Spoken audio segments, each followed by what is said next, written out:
అయోధ్యలో రామమందిర ప్రారంభోత్సవానికి మహేష్ బాబుకి ప్రత్యేక ఆహ్వానం అందిందట. శ్రీరామ జన్మభూమి అయినటువంటి అయోధ్యలో రాముని బాలరామునిగా విగ్రహ ప్రతిష్టాపన జరగబోతోంది. జనవరి 22వ తేదీన జరగబోయేటువంటి ఈ మహత్ కార్యానికి దేశంలోని కొంతమంది ప్రముఖుల్ని ఆహ్వానిస్తోంది మరి రామ ఆలయానికి సంబంధించిన ట్రస్ట్ బోర్డ్. సో, వాళ్ళ నుంచి కొంతమంది సభ్యులు వెళ్లి ప్రత్యేకంగా వీవీఐపీస్‌కి మరి ప్రత్యేకంగా ఎంపిక చేయబడిన కొంతమందిని తీసుకొని అక్కడికి ఆహ్వానాన్ని అందిస్తున్న సంగతి తెలుస్తోంది. ఇప్పటికే చిరంజీవి, పవన్ కళ్యాణ్ అలాగే మన ప్రఖ్యాతంగా ప్రభాస్‌కి కూడా ఆహ్వానాలు అందింది.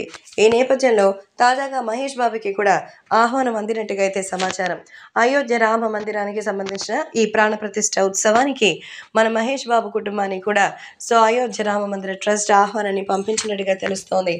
ప్రస్తుతం సూపర్ స్టార్ ఈ విషయాన్ని తను సోషల్ మీడియా ద్వారా తెలియజేయడంతో ఆ అభిమానులు ఎంతో ఆనందిస్తున్నారు. ఎందుకంటే ప్రభాస్‌కి, పవన్ కళ్యాణ్‌కి, చిరంజీవి గారికి ఆహ్వానం అందింది. మరి మా వారికి అంటూ ఎదురు చూసిన అభిమానులకి ఇప్పుడు ప్రత్యేకంగా వాళ్ళకి ఆహ్వానం అందడంతో ఎంతగానో సంతోషిస్తున్నారు. ప్రస్తుతం సూపర్ స్టార్ మహేష్ బాబు అయితే తన సక్సెస్‌ని ఎంజాయ్ చేస్తున్నారు. 'గుంటూరు కారం' భారీ బ్లాక్ బస్టర్ అయిపోయింది. టాక్‌తో సంబంధం లేకుండా ఇప్పటికే ట్రెండింగ్ నంబర్ 1గా కొనసాగుతోంది. మదర్ సెంటిమెంట్‌తో పాటు మహేష్ మాస్ అవతార్‌ని చూసి బెంబేలెత్తిపోతున్నారు థియేటర్‌లో జనాలు. అందుకే 200 కోట్ల దిశగా దూసుకుపోతోంది సూపర్ స్టార్స్ మూవీ.